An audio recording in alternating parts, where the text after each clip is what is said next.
Hola, ¿qué tal? Vamos a continuar con la lectura de la obra de Sigmund Freud. Llegamos al texto cuyo título es A propósito de las críticas a la neurosis de angustia. Este texto de la neurosis de angustia es una forma de resumir un texto con un título mucho más extenso. De hecho, es el texto, perdón, que acabo de leer para este espacio. Ahorita lo vamos a ver. Este artículo de A propósito de las críticas es un texto un poco amplio, abarca de la página, permítame un momento, 117 en adelante. Voy a omitir algunos datos que considero, digamos, un poco eh, redundantes, un poco extensos, para también reducir el tiempo del video. Yo estoy consciente de que un trabajo con absolutamente toda la información, por supuesto también conforme a mis limitaciones, que no sé hablar el alemán, eh, digo, podría resultar innecesario. Por ejemplo, solo les diré que hay cuatro ediciones en alemán que van de 1895 a 1952. Ajá, no, voy a omitir ya el nombre en alemán de este artículo. Al respecto de las traducciones en castellano, son 6. Todas fueron hechas por Luis López Ballesteros y fueron de 1926 hasta 1972. Empieza la introducción de James Strachey. Este trabajo fue resumido por Freud bajo el número 33 en el sumario de sus primeros escritos científicos. Continúo.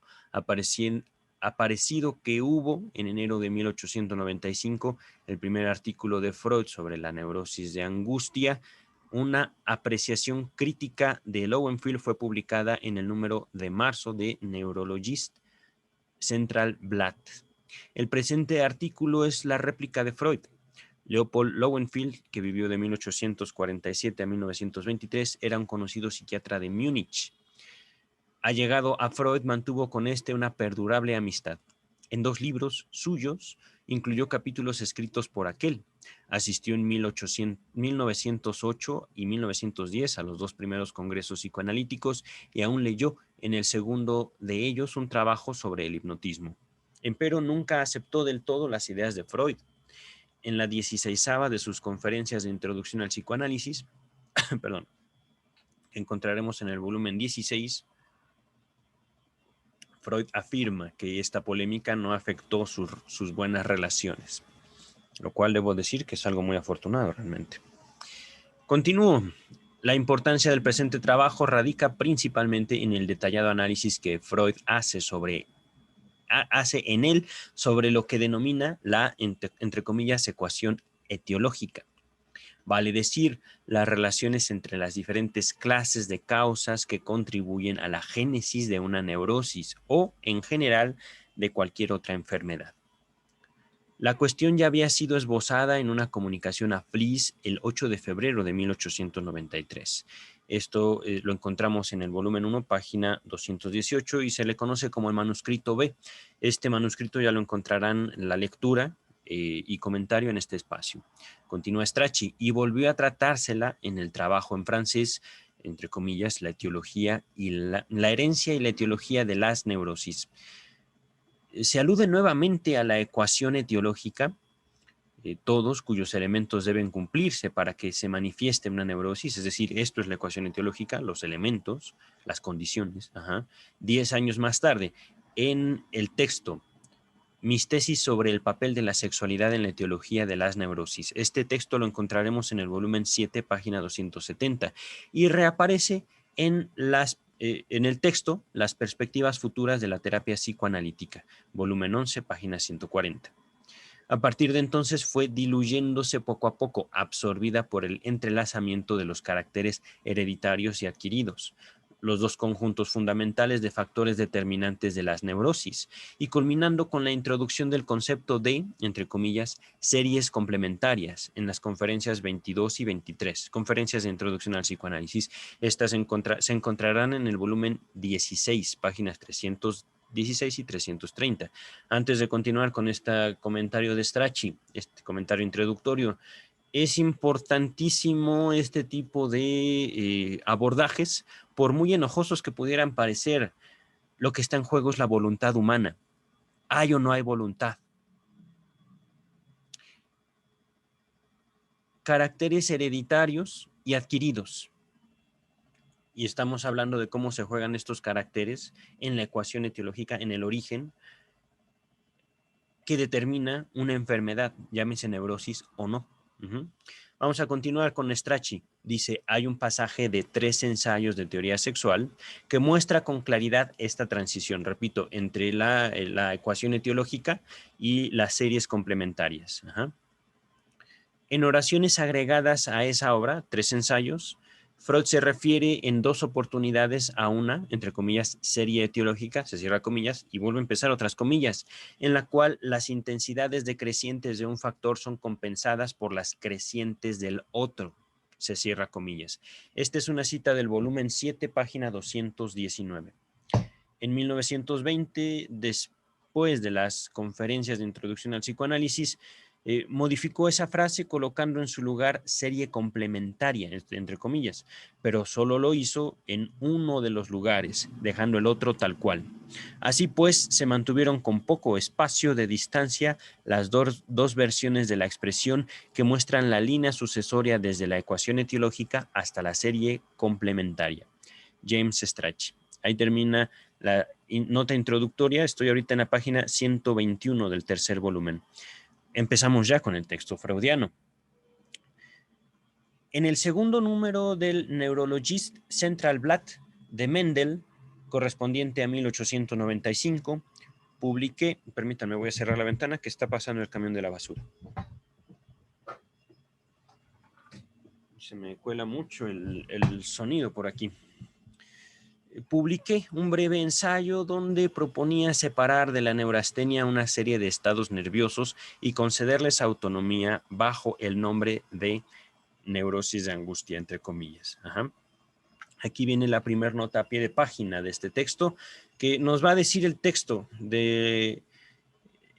al cual se refiere Freud, sobre la justificación de separar de la neurastenia un determinado síndrome en calidad de neurosis de angustia. Este texto, digamos, me fue imposible ponerlo en el título de los videos pasados, porque no solo el texto tiene un nombre larguísimo, el texto consta de 4 capítulos y cada capítulo tiene un título. Es decir, simplemente sobre la justificación le puse.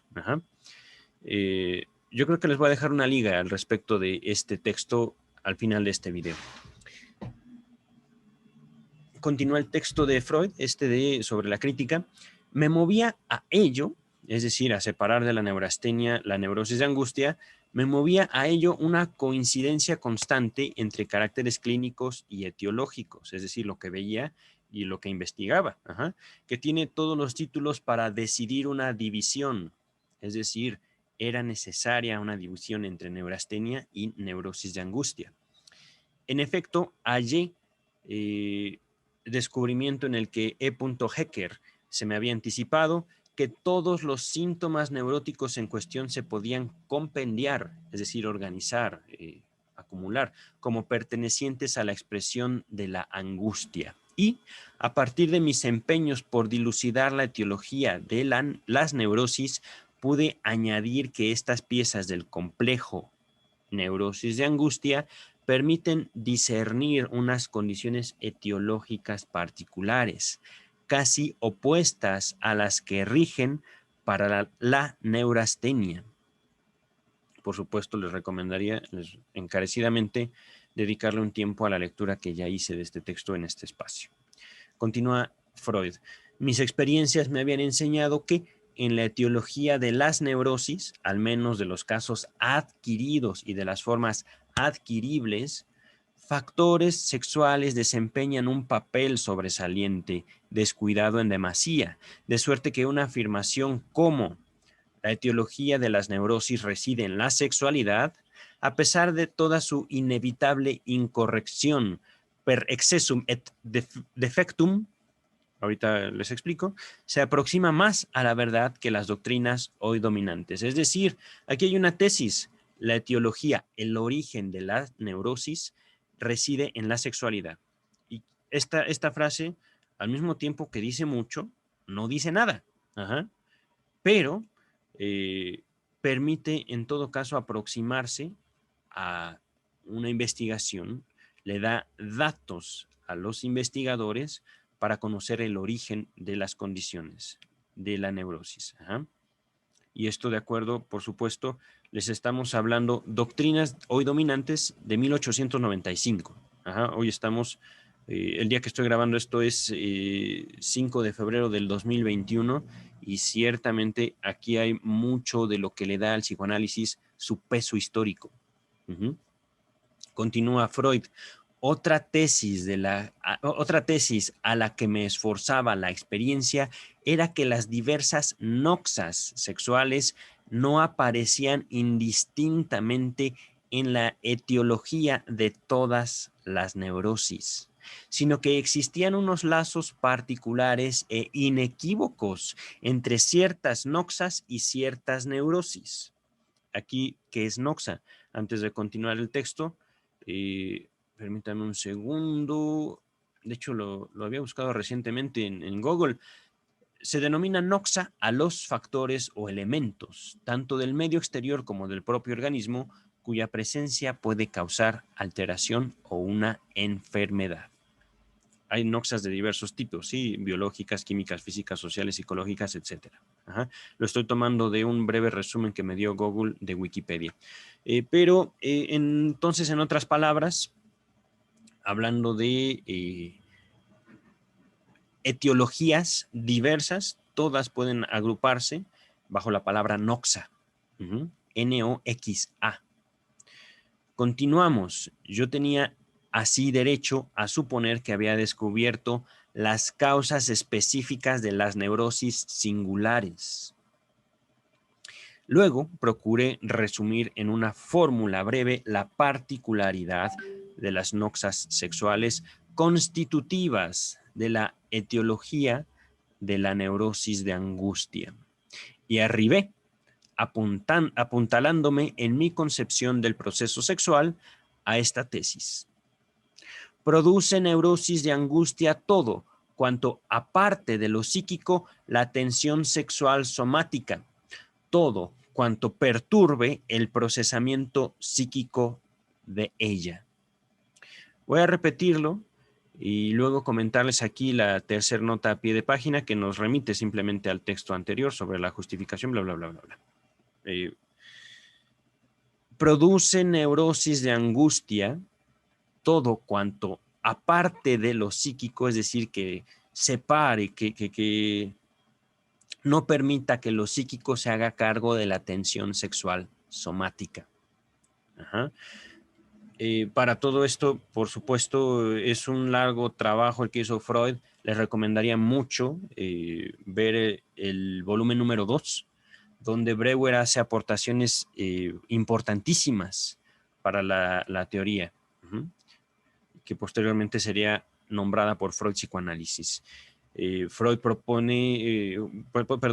propone justamente hablar de una excitación somática que Freud traduce en una tensión sexual somática. El cuerpo se excita y por alguna razón algo no permite que lo psíquico se haga cargo de esa excitación, de esa tensión sexual somática. Repito, todo cuanto perturbe el procesamiento psíquico de dicha tensión sexual somática. Ahorita estoy extendiendo el texto, ¿vale? Pero vamos a continuar. Y si uno se remonta a las constelaciones concretas dentro de las cuales este factor cobra vigencia, obtiene la aseveración de que una abstinencia, bien entre paréntesis, sexual, voluntaria o involuntaria, un comercio sexual con satisfacción insuficiente, el coitus interruptus, el desvío del interés psíquico respecto de la sexualidad, etc., son los factores etiológicos específicos de la, por mí llamada, neurosis de angustia. Por supuesto, entonces les invitaría mucho leer y detenerse en el texto pasado sobre la bla, bla, bla, sobre la justificación de separar de la neurastenia un determinado síndrome en calidad de neurosis de angustia. Les voy a dejar al final este video el link, no se preocupen por eso. En especial el capítulo número 2, a mí me ha parecido el más rico de ese texto. Rico por cuanto a que separa de manera tajante el psicoanálisis de la psicología cognitivo-conductual. No importa la conducta, lo importante es cómo nos relacionamos con esa conducta, ¿vale? Vamos a seguir con este texto. Cuando preparaba la comunicación, que aquí me refiero para publicarla, en modo alguno me engañaba sobre su poder de convicción. Es decir, cuando hacía ese texto, yo no me hacía tonto de lo que decía. Continúa. En primer lugar, me decía que daba solo una exposición sucinta, incompleta y hasta de difícil inteligencia en ciertos pasajes, aunque quizá bastara para preparar la expectativa de los lectores. Es que apenas aducía yo ejemplos y no mencionaba cifra alguna, ni siquiera rozaba la técnica para establecer la anamnesis. Anamnesis, recuerdo, relato, ajá. No preveía nada para aventar posibles malentendidos. No consideraba otras objeciones que las más obvias. Y en cuanto a la doctrina misma, solo ponía de relieve la tesis principal, sin enunciar sus limitaciones. Así las cosas. Cada quien podría formarse realmente su propia opinión sobre la fuerza probatoria de todo el enunciado.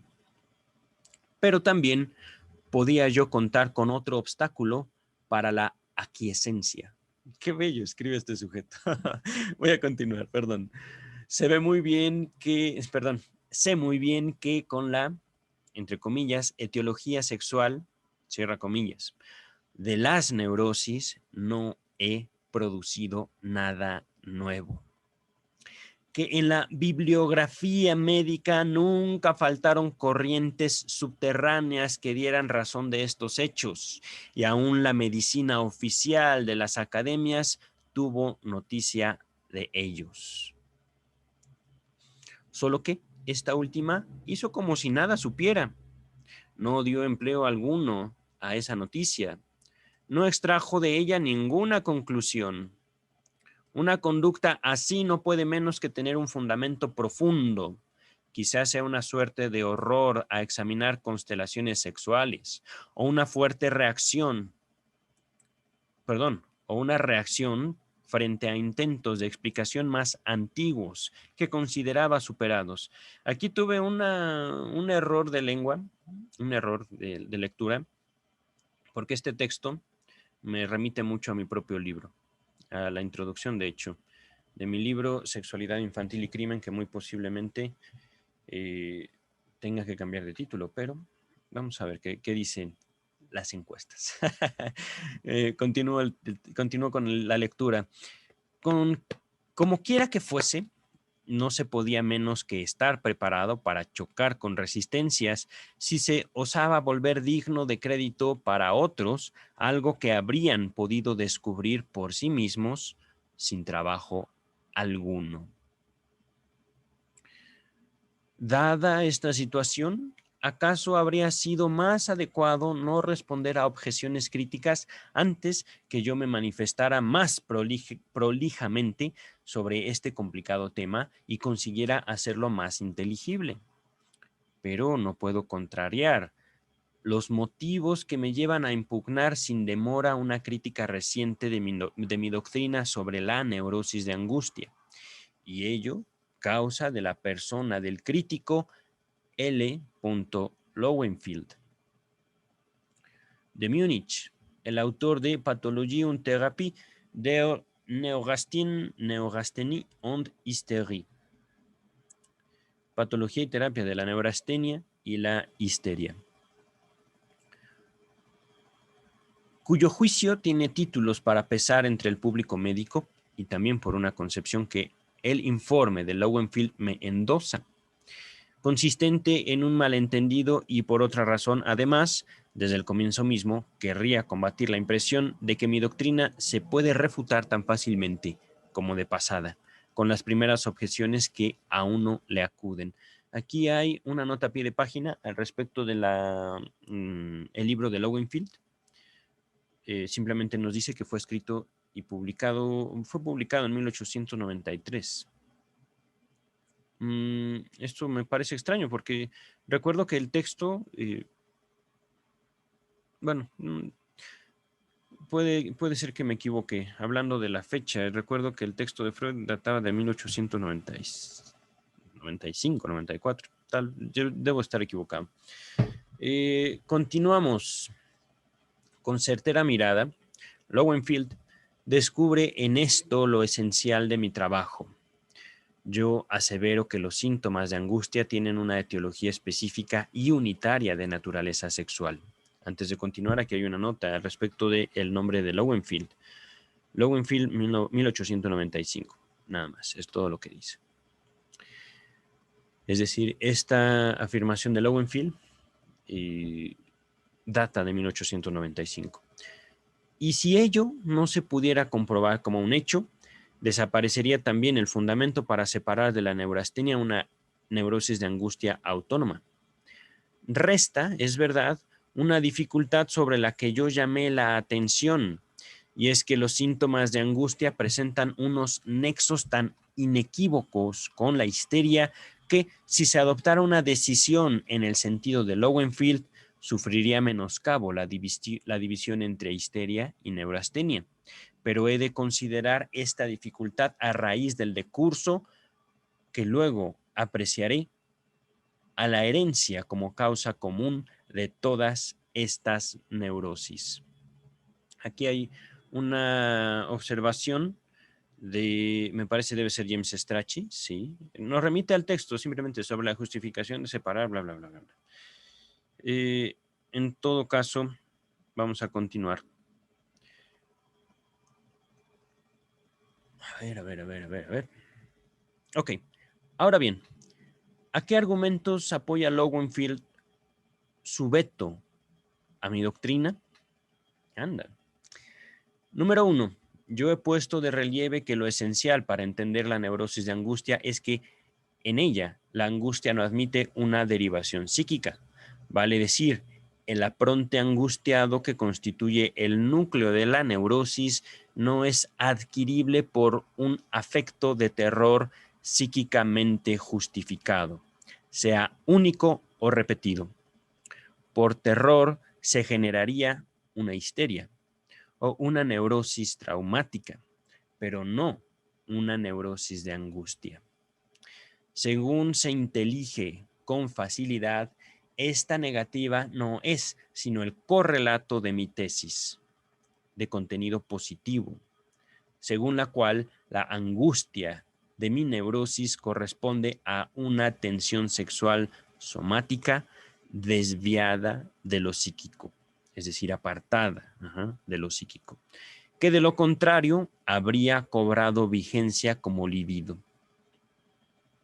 Ahora bien, en contra de esto, Lowenfield destaca que en cierto número de casos, entre comillas, es decir, viene una cita de Lowenfield, unos estados de angustia aparecen inmediatamente o poco tiempo después de un choque psíquico, como mero terror o accidentes acompañados de terror.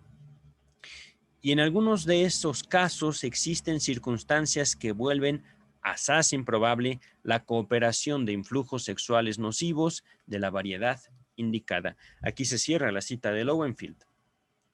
Comunica en breves trazos un ejemplo particularmente probatorio de una observación escogida entre muchas. En este ejemplo se trata de una señora de 30 años, casada desde hace 4, con tara hereditaria, que un año atrás tuvo su primer parto difícil. Pocas semanas después de dar a luz, se aterrorizó por un ataque de enfermedad de su marido y en un estado de agitación emotiva empezó a correr en camisa en torno de la habitación fría. quedó enferma desde entonces. Al principio tenía estados de angustia y palpitaciones al atardecer. Luego le sobrevinieron ataques de temblor convulsivo y más adelante fobias y fenómenos parecidos. El cuadro de una neurosis de angustia plenamente desarrollada. Aquí viene otra cita.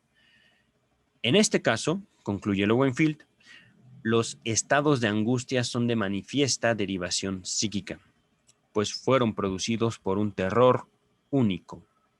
Se cierra la cita de Lowenfield.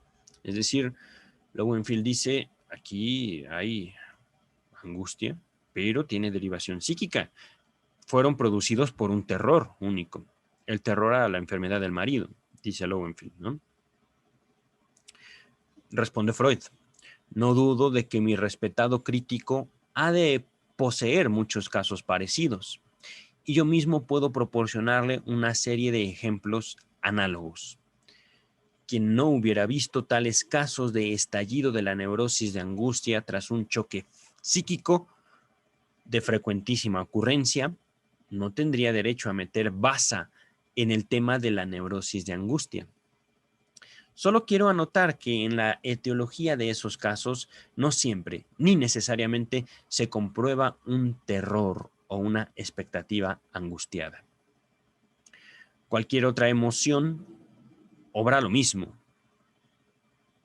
Si paso rápida revista a casos de mi recuerdo, se me ocurre un hombre de 45 años a quien el primer ataque de angustia con colapso cardíaco le sobrevino. Perdón, también se me está secando la garganta, permítame un segundo.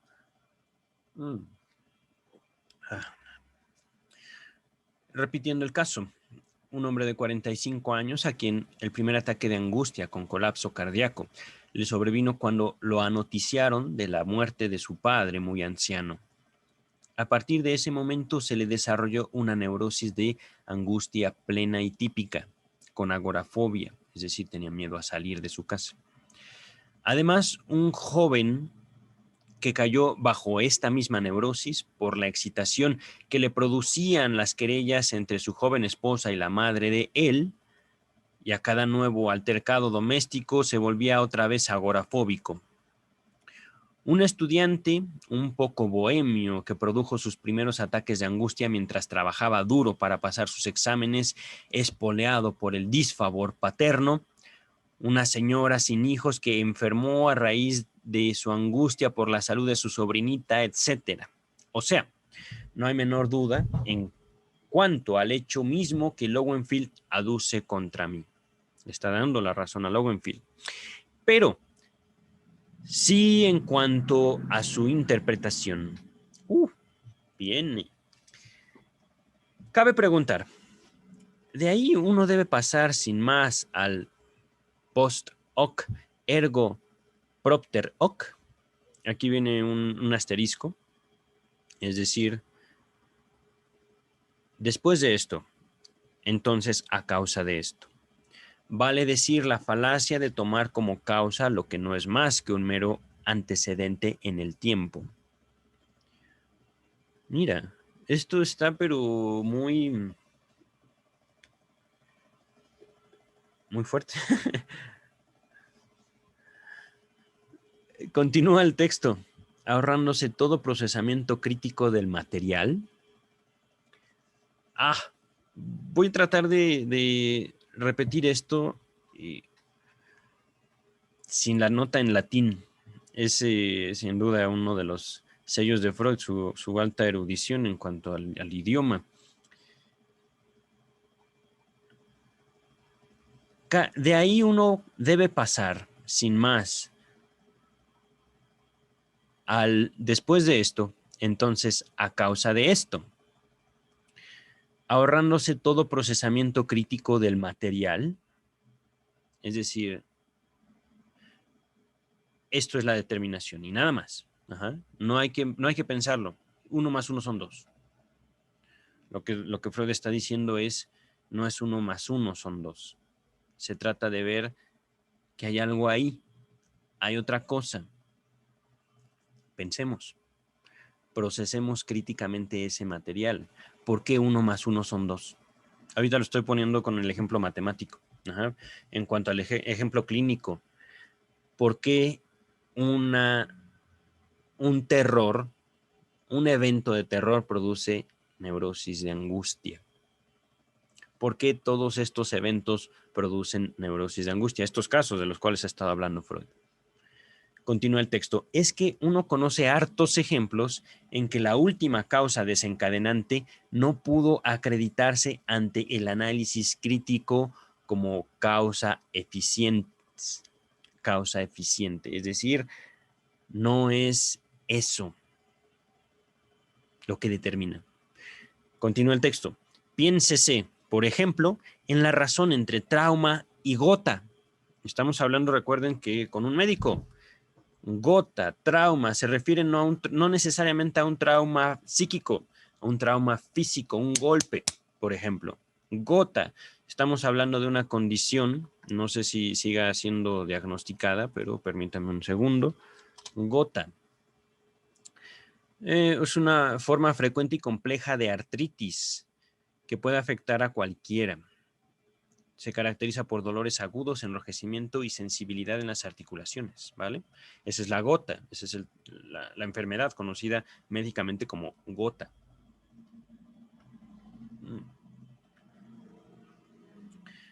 Es decir, lo que Freud está diciendo aquí, no todos los golpes producen gota, no todos los golpes producen una particular forma de artritis.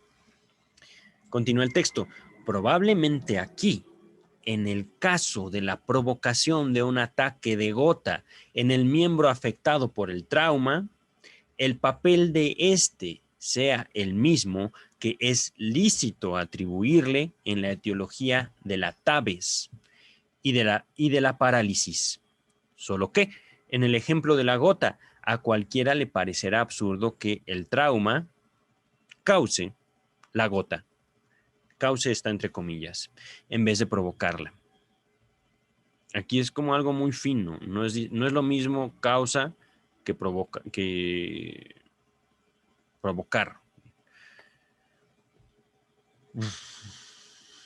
Aunque es difícil también, digamos, de seguir el pensamiento. Vaya, creo que vamos a continuar con el texto, ¿vale? Para ver si captamos esta diferencia entre causar y provocar. Cause la gota en vez de provocarla. Como cause, me parece bien como hacer la analogía con un río, es decir, el agua corre por el cauce de un río. Ajá, no es que el río determine la forma y la figura del agua. Pero bueno, vamos a continuar, ¿vale? Para ver si podemos comprenderlo con lo que nos sigue contando el doctor Freud. Por eso uno debe ser precavido cuando se topa con factores etiológicos de esta clase. Banales los llamaría yo. En la etiología de los más diversos estados patológicos. Una emoción, un terror, es también un factor banal así. ¿Qué no puede provocar el terror? Corea, apoplejia, parálisis agitans. Lo mismo que una neurosis de angustia. Es cierto que no puedo prolongar el argumento y sostener que, debido a esta ubicuidad, las causas banales no llenan nuestros requisitos y por eso tienen que existir además unas causas específicas. Ello implicaría presuponer cierta la tesis que quiero probar, pero si me está permitido razonar como sigue, si en la etiología de todos o casi todos los casos de neurosis de angustia se puede comprobar la misma causa específica, no tiene por qué desbaratar nuestra concepción que el estallido de la enfermedad solo se produzca tras la injerencia de uno u otro de los factores banales, como lo sería una emoción. Uf. Es que aquí con la palabra emoción viene todo un trabajo, en serio. Lo que hasta el momento incluso me remite es al proyecto de psicología para neurólogos, un texto, digámoslo así, apócrifo del mismo Freud, pero que se incluye ya tanto en este canal como en las obras completas de Edición Amor Ortu, este librito de aquí. Básicamente, en el proyecto de psicología se menciona que una de las funciones del yo es apartar la emoción. Pero les dejo ese trabajo como pendiente, ¿sí? Vamos a continuar. Pues bien, eso era lo que sucedía en mis casos de neurosis, de angustia. El hombre que enigmáticamente cayó enfermo al ser anoticiado de la muerte de su padre, introduzco esa glosa entre paréntesis porque la muerte no era inesperada ni sobrevino en circunstancias inhabituales o conmovedoras. Ese hombre, digo, hacía 11 años que vivía en coitus interruptus con su esposa, a quien él procuraba satisfacer la mayoría de las veces. El joven, que no toleraba las disputas entre su mujer y su madre, había practicado desde el comienzo con su esposa el retiro para ahorrarse cargar con una descendencia. El estudiante, que por exceso de trabajo contrajo una neurosis de angustia, en lugar de la cerebrastenia, es decir, el dolor de cabeza que sería de esperar, mantenía desde hace 3 años una relación con una muchacha a quien tenía prohibido preñar. La señora sin hijos, que cayó enferma de neurosis de angustia por la salud de su sobrina, estaba casada con un hombre impotente y nunca había sido satisfecha sexualmente, etc. Aquí se anota la nota a pie de página, número 7. Todos estos ejemplos fueron tomados del texto sobre la justificación de separar de la neurastenia una condición, etc.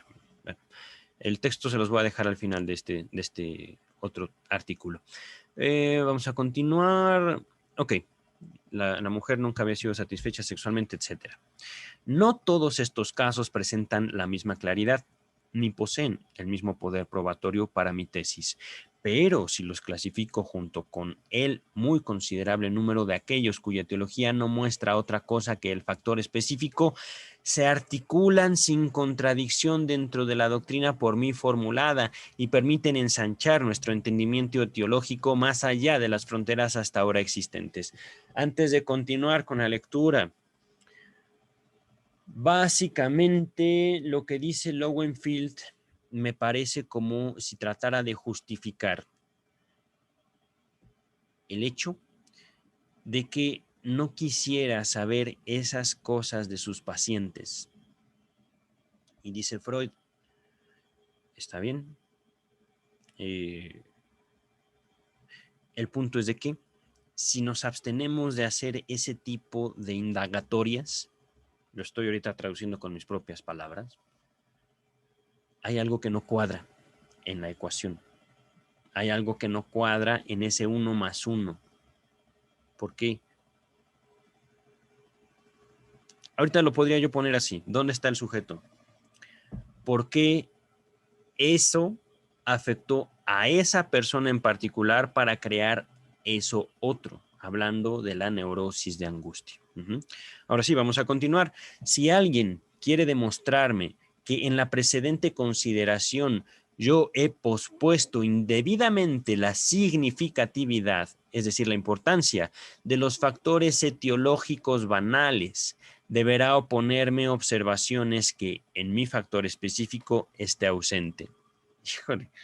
Vale decir, unos casos de génesis de neurosis de angustia tras un choque psíquico, dada una vita sexualis normal, es decir, vida sexual normal en líneas generales. Aquí es donde yo me pregunto mucho, ¿qué es eso, doctor Freud? Recordemos, es un texto de 1895. Viena, sociedad victoriana. ¿Qué era una vida sexual normal?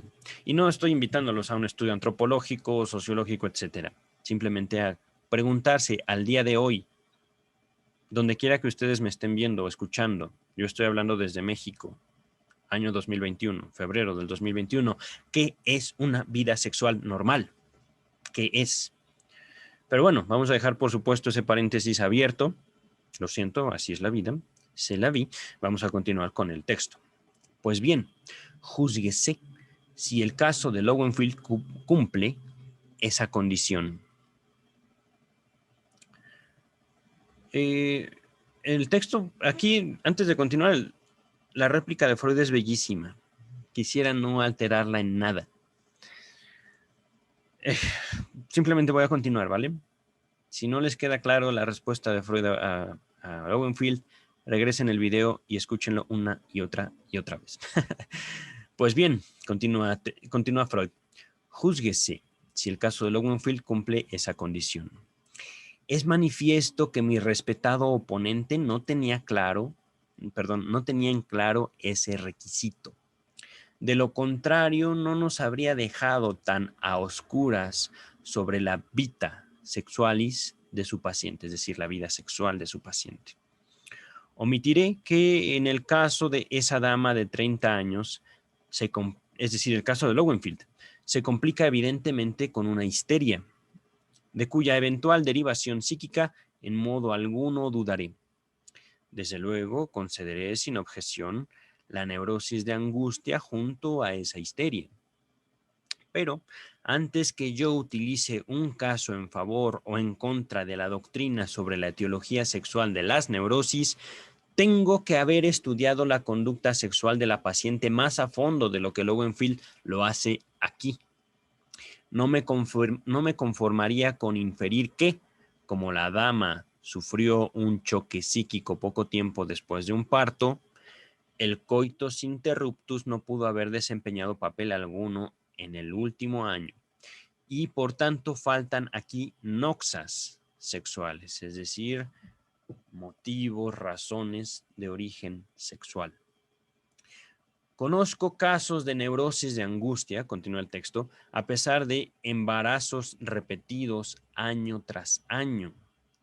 Porque, entre paréntesis, increíblemente, todo comercio se suspendió desde el coito fecundador.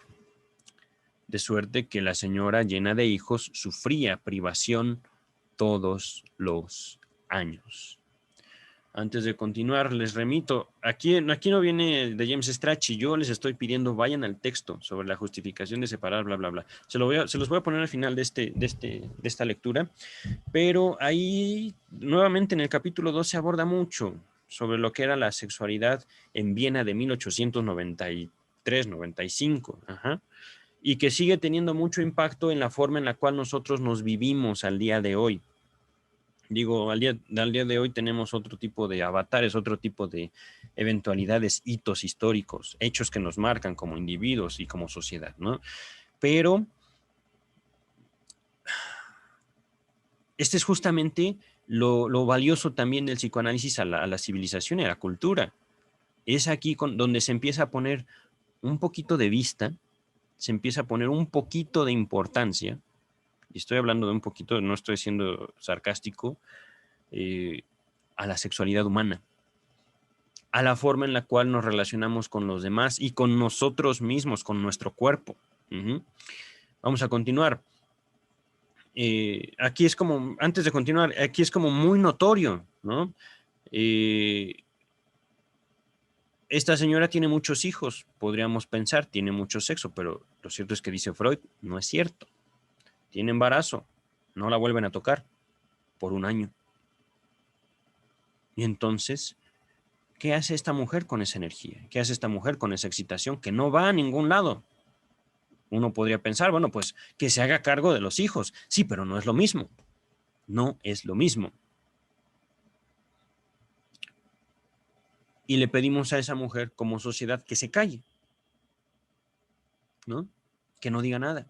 Que esa energía, que ese impulso, que esa necesidad, la silencie. Y estamos hablando aquí del ejemplo que pone Freud. Pues lo mismo podríamos decir hombres y mujeres. A ver, hombre, te callas. ¿Por qué? Porque sí, ¿no? Pero bueno, vamos a continuar, ahora sí. Ningún médico desconoce que ciertas mujeres conciben de maridos muy poco potentes, incapaces de procurarles satisfacción. Y, por último, cosa con la que deberían contar sobre todo los sostenedores de la etiología hereditaria. Hay bastantes mujeres aquejadas de una neurosis de angustia congénita, o sea, que traen por herencia o desarrollan sin perturbación exterior demostrable una vida sexualis como la que de ordinario solo se adquiere por coitos interruptus y noxas semejantes. Aquí viene mucho la importancia del factor hereditario, es decir, de la genética. Y es algo que hemos estado también hablando desde hace poco en el cuestión de este estudio que he hecho de Freud en este espacio. Por eso se habla muy al principio de este texto en cuestiones de adquisición, neurosis adquiridas por distintos eventos, o mejor dicho, por la adaptación del organismo a distintas exigencias, entre ellas las sexuales. Pero bueno, vamos a continuar.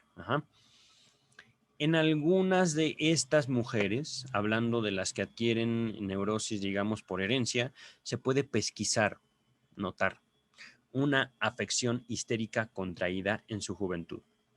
En lo sucesivo, la vida sexual, ahorita está ahí en latín, vita sexualis, pero la voy a traducir, digamos, al español.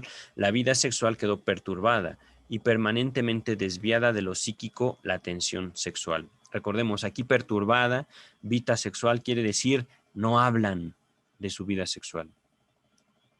Es feo para ellas y para ellos también. Aquí está, en el caso, este texto se refiere específicamente a estas mujeres que adquieren una condición neurótica, digámoslo así, por herencia. Mujeres con esta sexualidad, una sexualidad perturbada en cuestión de que les fue prohibida, les fue denegada, les fue cancelada, reprimida fuertemente. Mujeres con esta sexualidad son incapaces de una satisfacción real, aún mediante coito normal, y desarrollan neurosis de angustia, ya sea de manera espontánea o tras la aparición de otros factores eficientes. Recordemos también lo que está en juego en este texto. Hay voluntad humana. Y la voluntad se mezcla muchísimo con las posibilidades que funda un individuo, un organismo, un sujeto, hombre, mujer. Ahorita está hablando específicamente de mujeres. Que fundan estas mujeres en relación con los demás, ¿vale? Ya llegaremos un poquito yo creo que en este mismo texto, a deshilachar, como a analizar un poquito más. Se pregunta Freud, ¿qué habría habido de todo esto? Es decir, ¿qué habría habido? Así está escrito. ¿Qué habría habido de todo esto en el caso de Lowenfield? En otras palabras, no sabemos qué pasó con el caso que habla Lowenfield, la mujer que tras la enfermedad de su marido empieza a correr en su cuarto. Responde Freud, no lo sé, pero repito, este caso solo sería probatorio contra mí si la dama que corresponde con una neurosis de angustia a un terror psíquico único gozó antes de una vida sexual normal. Continúa el texto. No podemos... Perdón. Un segundo, se me está secando la garganta. No podremos emprender investigaciones etiológicas desde la anamnesis si la aceptamos tal como el enfermo la proporciona o nos conformamos con lo que quiera revelarnos.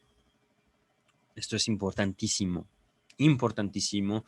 Aquí me remito un poco a lo que decía Dr. House, todos mienten. Pero esto, por supuesto, nos remite a un factor emocional. Ahorita, este texto, vi una palabra que creo que me indica, debo seguir leyendo.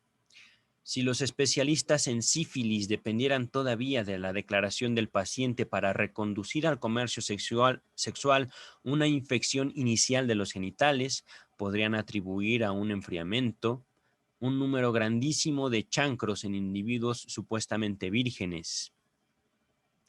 Y los ginecólogos no hallarían difícil confirmar el milagro de la partenogénesis en sus clientes solteras. Partenogénesis, embarazos espontáneos, embarazos sin comercio sexual. Y los ginecólogos no hallarían difícil confirmar el milagro de la partenogénesis en sus clientes solteras. En serio, aquí le salió lo Doctor House a Freud. No puedo ponerlo de otra manera, justo también por mi contexto cultural. Y también no los invito a ser como Doctor House. Simplemente cabe la posibilidad de que cada uno de nosotros nos relacionemos con nosotros mismos de particular manera, en la cual nos guste evitar ciertos temas, en particular los que se refieren a la sexualidad nuestra y de los demás. De eso no queremos saber nada. Pero bueno, vamos a continuar. Espero que se comprenda alguna vez que también los neuropatólogos tienen derecho a partir de juicios etiológicos semejantes para establecer la anamnesis de las grandes neurosis. Perdón. Continúa el texto número 2, es decir, ya se expuso el primer argumento de Lowenfield y la contestación de Freud. Número 2, Lowenfield dice, además, haber visto repetidas veces aparecer y desaparecer estados de angustia cuando seguramente no sobrevenía cambio alguno en la vida sexual. Y, por el contrario, estaban en juego otros factores.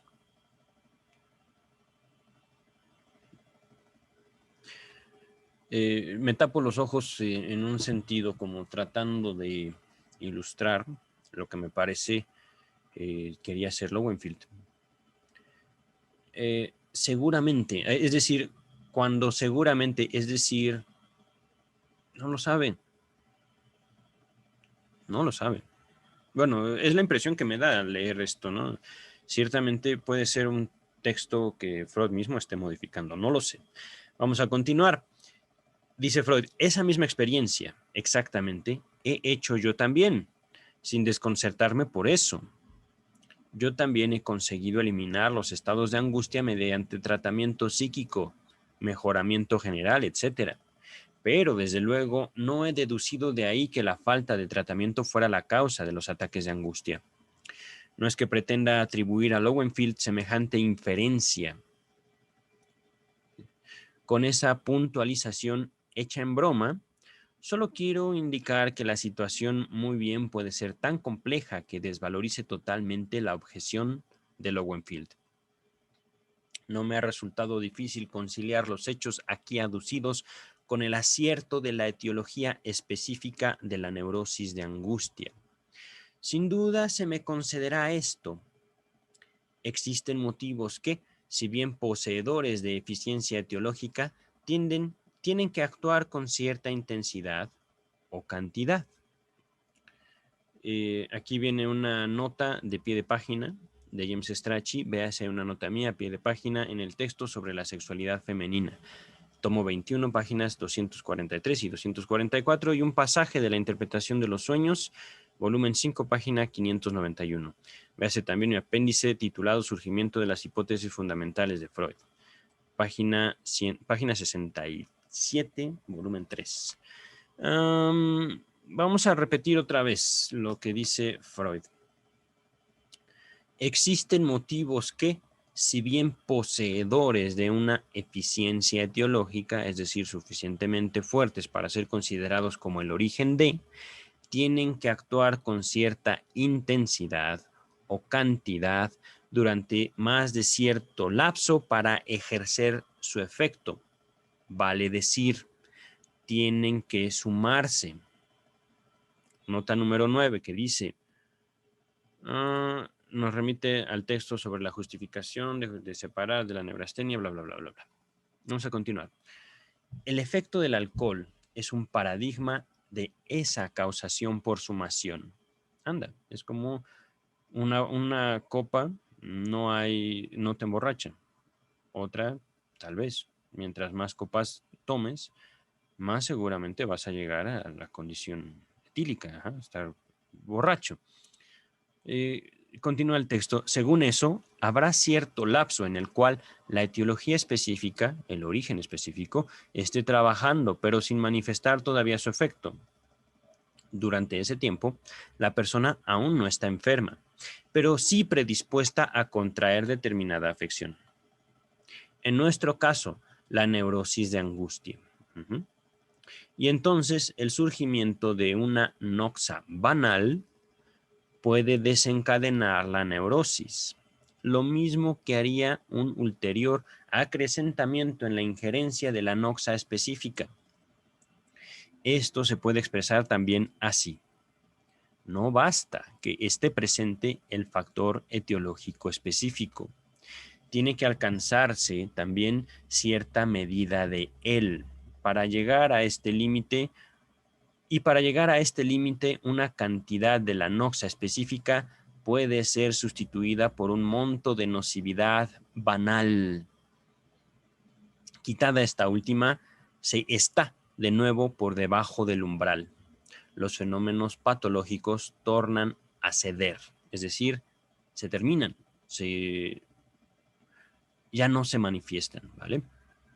La terapia de las neurosis descansa enteramente en poder llevar por debajo del umbral, mediante toda clase de influjos sobre la mezcla etiológica, el lastre total bajo el cual cede el sistema nervioso, es decir, una carga de tensión sexual, y esto es importantísimo.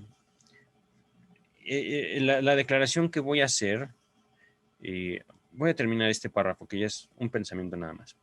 Pero tales constelaciones, el lastre total bajo el cual cede el sistema nervioso, pero tales constelaciones no se puede inferir ni la falta ni la existencia de una etiología específica.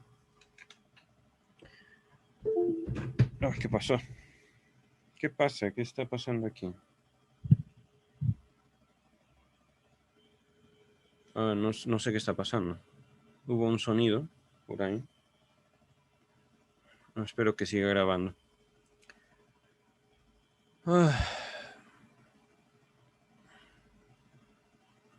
¿En qué me quedé? ¿En qué me quedé? Es cierto, es cierto, es cierto. El lastre total bajo el cual cede el sistema nervioso. Esta excitación que afecta al sistema nervioso puede llegar al punto tal que el mismo sistema vea rebasada su capacidad de manejo. Es justamente lo que deriva en una neurosis, el conflicto que aparta esa excitación sexual para su tramitación y que justamente es invitado a revivirse en la anamnesis que ya ha sido mencionada. No se trata simplemente de un recuerdo, se trata de una repetición de la vivencia como tal, al narrarla, por supuesto, al comentarla, al ahondar en ella. Denme un segundo, solo quiero revisar que el micrófono esté conectado todavía porque sí está bien. Vamos a continuar. He ahí, sin duda, unas consideraciones ciertas e inobjetables. Si a alguien no le bastaran, que se atenga al siguiente argumento.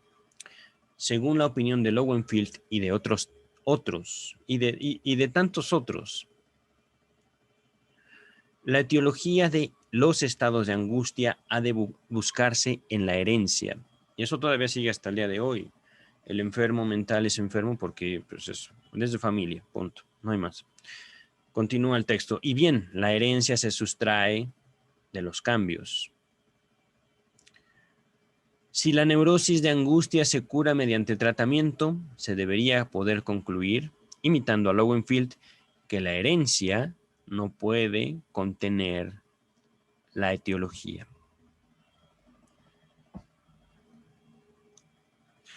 La herencia no puede contener la etiología. Esto va más allá de los genes. Y vaya, aquí, por supuesto, les invitaría mucho a todos aquellos que estén en contacto con pacientes a, primero que nada, acercarse a ellos de una forma precautoria, con precauciones. No puedo yo conocer realmente las situaciones a las cuales ustedes pueden enfrentarse, hablando de, digamos, el contacto de otro ser humano. Más allá de invitarlos a buscar una etiología, les invitaría yo a escuchar con atención a sus semejantes. Escúchenlos. No emitan diagnósticos, no les digan tú eres neurótico, tú eres neurasténico. ¿Por qué? Porque Freud lo decía, no va por ahí, no se trata de eso. Se trata justamente, y esto lo digo como tratando de empatar una de estas observaciones que hice desde el principio de este texto, de procurarnos inteligir, procurarnos deducir, procurarnos acercarnos al espíritu de la humanidad en su conjunto. Si les he invitado a considerar este texto como una parte, digámoslo así, de la relación que al día de hoy podemos sostener con nuestra propia voluntad, es decir, somos capaces de decidir o no, es justamente por esto. Es justamente porque aún al día de hoy, y no es solo una cuestión de una discusión en psicología, ¿qué nos determina? Nuestra biología, nuestra genética, nuestras experiencias o cómo nos acercamos a ellas, ¿vale? Y tampoco esto es un consejo de autoayuda, no, maldita sea. No se trata de eso. No se trata de ser mejores. ¿Mejores que quién? ¿Mejores que qué? ¿Vale? Aquí estamos hablando en particular de condiciones clínicas, hablando de angustia, hablando de...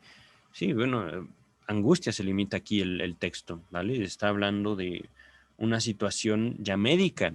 Recordemos, son médicos, Lowenfield, Sigmund Freud, neurólogo y psiquiatra, ¿vale? Lowenfield, el psiquiatra, Freud, el neurólogo. Por eso la posibilidad de hablar de tantas condiciones médicas como tales. Pero bueno, vamos a continuar. No, es que no quiero detenerme mucho, no sé cuánto nos falte y quisiera yo no cansarlos mucho con este video. Vamos a continuar. Por supuesto, cualquier comentario es posible. La herencia no puede contener la etiología. Vamos a continuar. Por lo demás, habría podido ahorrarme refutar las dos citadas objeciones de Lowenfield si mi estimado oponente hubiera prestado más atención a mi trabajo. Si mi estimado oponente, no, qué altura de este sujeto. Es que ambas están ya previstas y respondidas en mi ensayo. Aquí hay una nota, número 10. Invita a leer sobre la justificación, páginas 104 y siguientes, etc. Podría limitarme a repetir ahora lo que entonces señalé, y adrede he vuelto a analizar aquí los mismos casos clínicos. También las fórmulas etiológicas a que acabo de conceder valor están contenidas en el texto de mi ensayo. Aquí hay otra nota que nos remite al texto. Las repito. Yo afirmaba: existe para la neurosis de angustia un factor etiológico específico que puede ser subrogado, es decir, sustituido en su efecto cuantitativamente, pero no sustituido cualitativamente por unos influjos nocivos banales. Aquí, por supuesto, les invitaría yo a dedicar tiempo a aquel texto, ¿vale? Ya está en este canal, simplemente es cuestión de buscarlo. Está simplemente con el título sobre la justificación, puntos suspensivos, y luego viene el nombre del capítulo. Este factor específico acomoda todo sobre la forma de la neurosis. Continúa, es decir, este es otro extracto de aquel trabajo. pero que a toda costa sobrevenga una afección neurótica dependerá del lastre total del sistema nervioso, en proporción a su potencia de carga, es decir, qué tanto puede soportar la acumulación de ese lastre. Uh-huh. Cuando habla de lastre, habla de desgaste. Entonces, dicho de una forma más específica, ¿qué tanto somos capaces de soportar lo que la vida nos pide? Y llegando a un punto en el que ya no soportamos más, tendremos que considerar por qué llegamos hasta eso, ¿no? Continúa el texto. Por regla general, las neurosis están sobredeterminadas. Nota número 12, pero voy a continuar el texto. O sea, que en su etiología se conjugan varios factores. Ahora sí, la nota número 12 sobre esta frase sobredeterminadas dice: Freud sostuvo esto en Estudios sobre la histeria, volumen 2. Es un texto muy extenso, pero debe ser la contribución teórica de Freud a Estudios sobre la histeria, o era la situación terapéutica, me parece. Aquí nos remite a la página 270 y no me acuerdo qué era el texto. Es decir, sí es Estudios sobre la histeria, pero está dividido en varios. Para la página 270 ya se abordaron todas los casos clínicos. Y después de los casos clínicos viene como la contribución tanto de Freud como de Breuer a los estudios sobre la histeria, ¿vale? Me parece que Freud se dedica a describir lo que es la terapia para la histeria. Entonces debe ser algo al respecto, ¿vale? De esto de que están sobredeterminadas. Las neurosis están sobredeterminadas, es decir, en su origen se conjugan muchos factores, en su etiología, origen, ¿vale? Ahora, la tercera respuesta que le hace Freud a Lowenfield dice: me hace falta menor empeño para refutar las siguientes notas críticas de Lowenfield, pues por una parte afectan poco mi doctrina y por la otra ponen de relieve dificultades cuya existencia yo reconozco. Dice: la teoría de Freud es, empero, totalmente insuficiente para esclarecer la aparición o la falta de ataques de angustia en cada caso. Si los estados de angustia, o sea, los fenómenos de la neurosis de angustia, se produjeran exclusivamente por una acumulación subcortical de la excitación sexual somática y un empleo anormal de ella, toda persona aquejada por estados de angustia, mientras no sobrevinieran cambios en su vida sexual, debería sufrir de tiempo en tiempo un ataque de angustia, tal como el epiléptico tiene su ataque de gran mal o el mal pequeño. Estas palabras están en francés, las estoy pasando en español, ¿vale? Para mayor referencias, por supuesto, les sugeriría ir a estudios sobre la histeria. De esto se tratan los primeros capítulos. Continúa el texto. Ahora bien, esta es todavía la crítica de Lowenfield a Freud. Ahora bien, en modo alguno ocurre esto, según lo muestra la experiencia cotidiana. En la enorme mayoría de los casos, los ataques de angustia solo sobrevienen a raíz de ocasiones determinadas. Si el paciente las evita o sabe paralizar su influjo mediante alguna precaución, queda a salvo de ataques de angustia, sea que rinda permanente tributo al coitus interruptus o a la abstinencia, o goce de una vida sexual normal. Aquí vida sexual otra vez está en latín, vita sexualis. Ahí termina la cita de Lowenfield. Hay mucho que decir sobre esto, responde Freud. Primero, que Lowenfield dicta a mi teoría una conclusión que ella no está obligada a aceptar. Que con el almacenamiento de excitación sexual somática debiera suceder lo mismo que ocurre con la acumulación de estímulos respecto de la convulsión epiléptica. He ahí una formulación demasiado precisa a la que yo no he dado pie. Y no es la única posible. No me haría falta sino suponer que el sistema nervioso es capaz de dominar cierta medida de excitación sexual somática, aunque ella esté desviada de su meta, y que solo se generan perturbaciones cuando el quantum que es de esta excitación experimenta un acrecentamiento repentino. Quedaría eliminado así el requisito de Lowenfield. Aquí quantum, al respecto de la palabra quantum, no puedo tampoco evitar pensar en el proyecto de psicología, en las contribuciones de Breuer a estudios sobre la histeria, ¿vale? Por supuesto, eso del proyecto de psicología y estudios sobre la histeria, búsquenlo en este canal. Ahí hago como una pequeña revisión del quantum. Creo que hay un apéndice al respecto de ah, un apéndice de James Strachey al respecto del uso del concepto de quantum en Freud. Este apéndice está en el volumen número 1. Búsquenlo, por favor. Es el último, el penúltimo texto, me parece, del volumen 1. Vamos a continuar.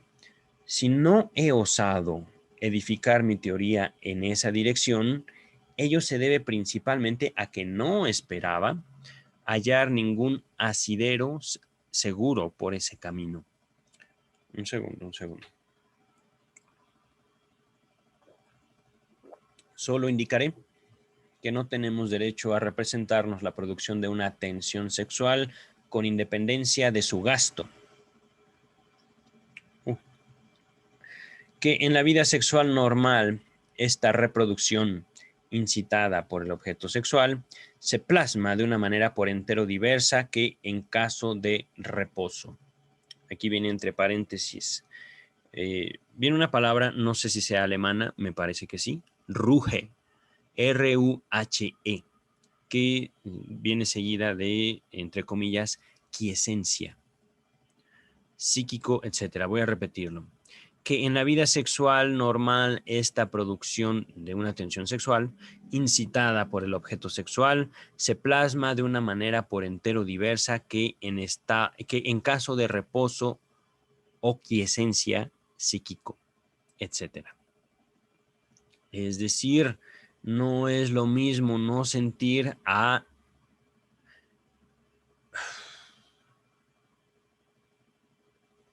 no percibir eso que nos habita. Es que aquí justamente lo que me permite hacer este ensayo, esta elaboración, es el trabajo previo de todo lo que ha escrito Freud hasta este momento, hablando del quantum, por ejemplo. A veces, y es justamente la condición de la histeria, de la neurosis, como nos habría dicho anteriormente, el conflicto con determinados contenidos, con determinados conceptos, con determinadas ideas.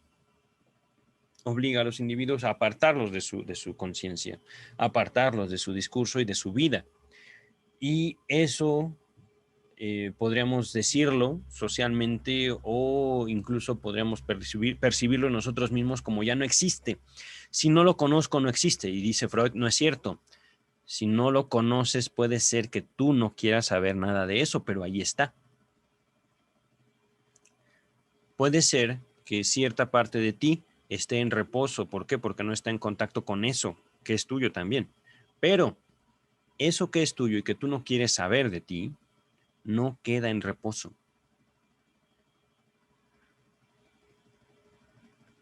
Vive. Y va a regresar. Continúa el texto. Admitamos que las constelaciones son aquí por entero diversas, que en la tendencia a la convulsión epiléptica y que aún no admiten ser deducidas de la teoría del almacenamiento de excitación sexual somática. Ándale. Me he equivocado entonces. No admiten ser deducidas de la teoría del almacenamiento de ser deducidas. Bueno, aún si me he equivocado. En todo caso, a lo que invita Freud en este párrafo.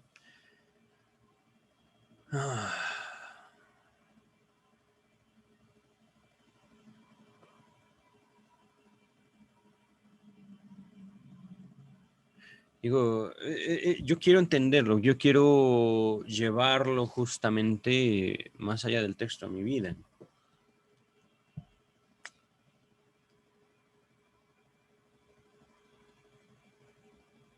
Admitamos que las constelaciones son aquí por entero diversas que en la tendencia a la convulsión epiléptica. Ahí estoy de acuerdo.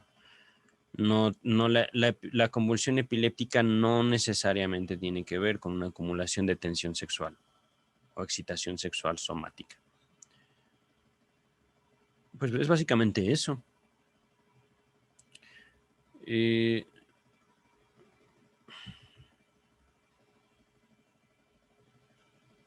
Vamos a continuar. Aquí, bueno, antes de continuar, ¿podría yo, en todo caso, tratando de aclarar más el texto, de reducirlo, de abstraer algo de esto? Hablamos de una convulsión en un sentido, ¿cómo decirlo? Neurológico propiamente. Hablamos de una convulsión desde un sentido médico. No podemos, en todo caso, afirmar que la convulsión tenga determinado origen, determinada etiología, hasta hacer los estudios correspondientes. Habrá convulsiones que sean determinadas por, evidentemente, daños en la estructura cerebral, daños congénitos o daños incluso accidentales en la conducción neuronal y que justamente conlleven a diferentes tipos de convulsiones epilépticas, ¿no? Desde el eh, desvanecimiento hasta pequeños tics, por decirlo de una manera, ¿no? Pero también habrán convulsiones con un origen psíquico, psicosomático propiamente. Convulsiones que no puedan ser explicadas desde la neurología, desde la psiquiatría, por supuesto. Eh, y esto lo he visto incluso en la práctica. Gentes que salen completamente normales en sus estudios, sin ningún, digamos, destello, brillo de actividad neuronal, y aún así presenten convulsiones desde muy pequeñas hasta muy grandes. Aquí es justamente donde, digo, no podría yo acusar a Freud de estar falseando esta aproximación, porque también, pues, Freud siendo neurólogo no puede evitar ese tipo de, ¿cómo decirlos?, de comparaciones, ¿no? Simplemente lo que quiere decir Freud a Lowenfield con este párrafo en particular es: no podemos determinarlo de antemano. Convulsión epiléptica, origen, no lo sabemos. Hay que ver, hay que indagar, hay que saber, como médicos, ¿no? Y supongamos, aunque estas convulsiones sexuales, convulsiones epilépticas no tengan un origen en alguna, ¿cómo decirlo? En algún mal funcionamiento neuronal, aun cuando su cerebro y su sistema nervioso esté perfectamente en buen estado, todavía no sabemos si haya una etiología sexual. Hay que indagar, hay que preguntar, hay que investigar al respecto. Y justamente eh, no es tanto que Freud lo procurara, sino los mismos pacientes le fueron enseñando al respecto de la anamnesis, al respecto del revivir aquellas situaciones que derivaron en diversos conflictos, que bien pueden ser incluso conversiones histéricas en manifestaciones de convulsiones epilépticas, ¿vale? Pero esto, por supuesto, es como un trabajo que solamente puedo nombrar aquí. Sería cuestión, por supuesto, de invitarlos a todos aquellos encargados, médicos, psiquiatras, a indagar en cuanto a las condiciones que llevaron a sus pacientes a manifestar sus primeros síntomas en cuestión histórica, personal, ¿vale? Pero, ay, caray, perdón, este banco se me ha roto. En caso de que el profesional de la salud tenga dificultades para, digamos, iniciar y continuar una indagatoria, por supuesto que deberían apoyarse en gente con, eh, no diría yo más preparación, sino más bien más experiencia en cuestiones de indagatorias con personas, ¿vale? No es fácil. Yo lo podría eh, mencionar en base a mi propia formación. Ciertamente lo que estamos viendo en Lowenfield, bien podríamos decir es que Lowenfield cometía un error al no querer saber determinadas partes de la vida de sus pacientes. No es tan fácil, no es tan fácil. A veces los pacientes comparten un espacio muy cercano en cuanto a la vivienda con los médicos y los médicos no encuentran práctico este tipo de indagatorias. Uh-huh. Por eso no podría yo acusar a Lowenfield ni a ningún otro médico de hacer una indagatoria, digamos, tendenciosa o limitada. Uh-huh. Es justamente parte de la elaboración del mismo análisis. Por algunas razones se dan esas separaciones entre nosotros y nuestras representaciones que no son feas. Uh-huh. Hay motivos para sostener eso y motivos afectivos a veces muy fuertes. Vamos a continuar. A ver. Entonces, epilepsia, indagatoria, simplemente indagatoria, indaguemos, no solo al respecto de la epilepsia, sino básicamente cualquier condición somática o psíquica, angustia, por ejemplo. Continúa Freud. A la otra afirmación de Lowenfield, que los estados de angustia solo sobrevienen a raíz de ciertas ocasiones, con cuya evitación no se presentan, y ello con prescindencia de la vida sexual del afectado, cabe replicar que evidentemente solo tiene en vista aquí la angustia de las fobias, como lo muestran asimismo los ejemplos que aduce en el pasaje citado. Un segundo. Ok. Aquí lo que está diciendo Freud es al respecto del párrafo citado de Lowenfield, es que si algo te angustia, pues simplemente no, evítalo y ya, asunto arreglado. Viene la respuesta de Freud. De los ataques espontáneos de angustia, cuyo contenido es el vértigo, las palpitaciones, la falta de aire, los temblores, el sudor, etc., él no habla. En mi teoría, en modo alguno parece inepta para explicar la aparición y la ausencia de estos ataques de angustia. En efecto, en toda una serie de casos de neurosis de angustia se puede observar realmente lo que parece ser una periodicidad en la emergencia de los estados de angustia. Emergencia, es decir, en cuanto surgen. Es decir, estos estados de angustia reviven en ciertos periodos de tiempo. Continúa el texto. Semejante a la periodicidad epiléptica, Solo que aquí su mecanismo es más transparente. Una exploración más atenta descubre con gran regularidad un proceso sexual irritador, o sea, uno capaz de desatar tensión sexual somática, al que le sigue un ataque de angustia tras cierto intervalo, que a menudo presenta una total constancia. Repito, proceso sexual irritador, es decir,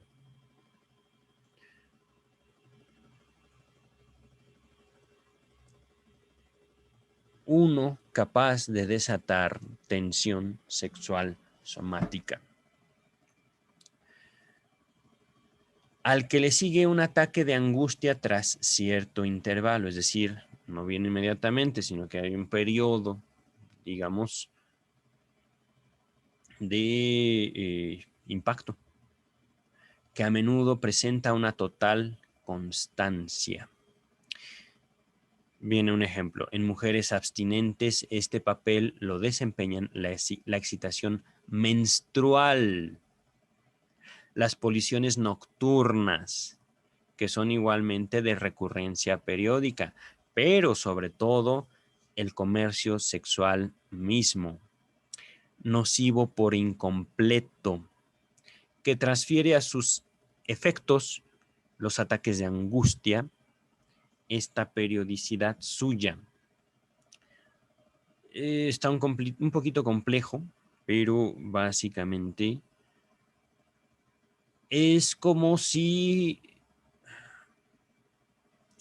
los efectos fueran sentidos por los organismos tras cierto tiempo.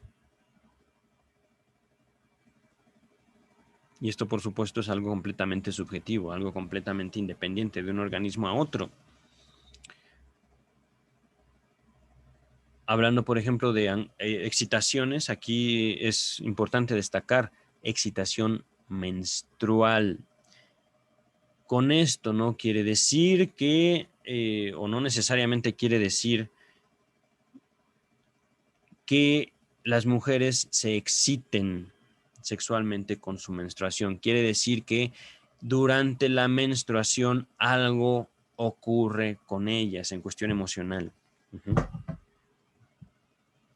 Es decir, ciertos periodos de tiempo aquejados por determinadas emociones. Creo que con esto podría ser un poquito más comprensible esta porción. Aquí, sobre todo, el comercio sexual mismo nocivo por incompleto, es decir, que no lleva a nada. A esa energía, a esa excitación, no la alcanza, no la toca, se queda ahí. Hay sexo, pero no hay nada con esa excitación. Simplemente no ocurre nada, punto. Y esto es también como algo muy importante. No es la importancia, y esto lo vemos observando desde el texto pasado, la importancia no recae para el manejo de la excitación en el comercio sexual, sino en el alcance de la satisfacción. Entonces, lo que nos dice el texto en este momento, bueno, desde el texto pasado, en el de sobre la justificación de separar de la neurastenia un determinado síndrome en calidad de neurosis de angustia. Ya, ahí está, lo dije. El tema, la importancia no radica en la conducta, no radica en el hecho, sino en la forma en la cual los individuos se relacionan con ese hecho. Un ejemplo que se vio en el texto pasado es sobre la masturbación. El texto no condena la masturbación, pero el texto señala claramente que la masturbación puede ser motivo de neurosis de angustia. ¿Por qué? Porque los individuos se relacionan con ese acto de forma determinada, a manera de que produce neurosis de angustia. Por supuesto, está hablando de procesos específicos en individuos específicos. Ajá. Por eso aquí se está hablando de que mujeres que tienen un comercio sexual, que podríamos nombrar, ahí está, simplemente tienen sexo, pero ¿qué crees? ¿Qué crees? Por alguna razón es nocivo. ¿Por qué? Porque es incompleto, porque no las lleva a la satisfacción, porque se quedan simplemente así. Bueno, pues no pasó nada. Hablando de maridos, hablando de situaciones incluso externas o ajenas a la relación misma. Pero bueno, vamos a continuar. No sé cuánto me falte y este es un texto muy rico realmente. Dice, si sobrevienen ataques de angustia, estamos, es cierto, retomando el texto, estamos hablando de una periodicidad, ajá, en cuanto a las situaciones que conllevan a la angustia, en ciertos periodos. Si sobrevienen ataques de angustia que rompen la periodicidad habitual, casi, un segundo, casi siempre se consigue reconducirlos a una causa ocasional de más rara e irregular producción, a una vivencia sexual aislada, lecturas, funciones de teatro, etc. Ándale. Y quiero aquí hacerles notar, vivencia sexual aislada, lecturas, funciones de teatro, etc. Estamos hablando entonces que la sexualidad, por muy importante que pudiera parecernos hasta el momento, es algo sumamente frágil que puede alterarse justamente por un solo hecho en cuestión sexual, una lectura, una función de teatro.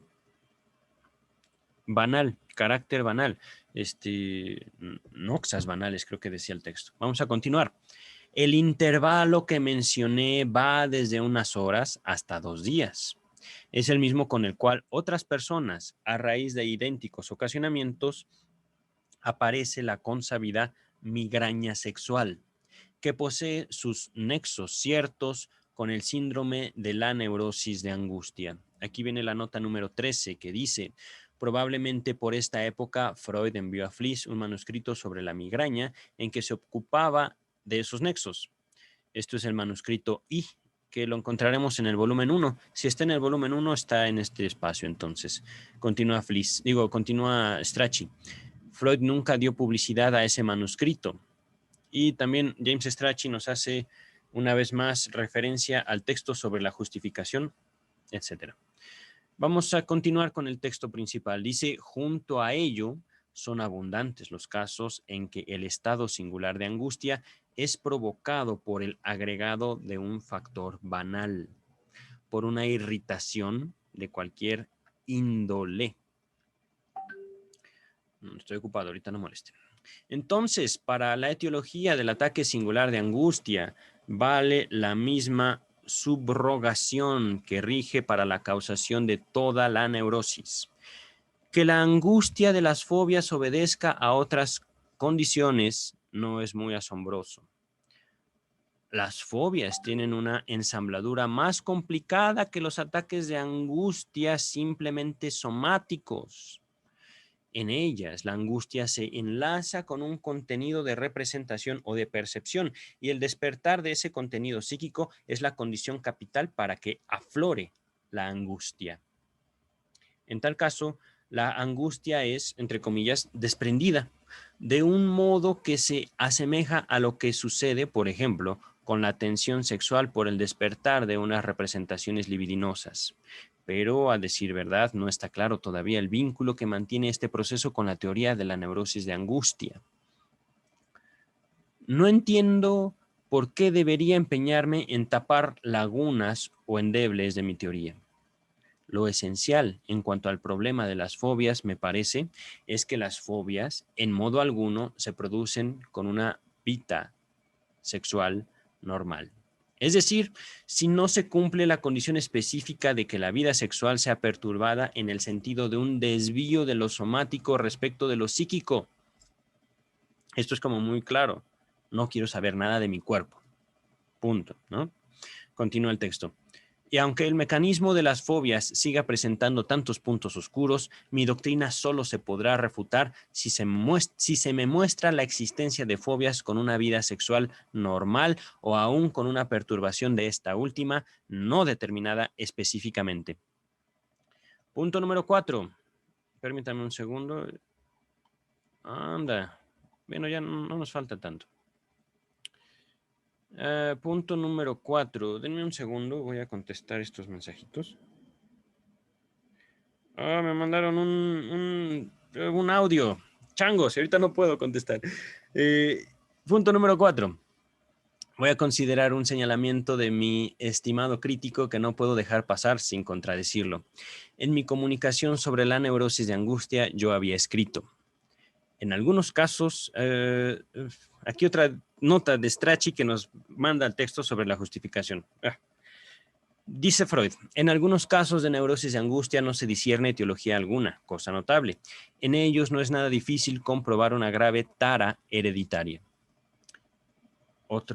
No recuerdo, esta cita la recuerdo, pero lo que sigue no recuerdo si estaba ligado, es decir, continuo.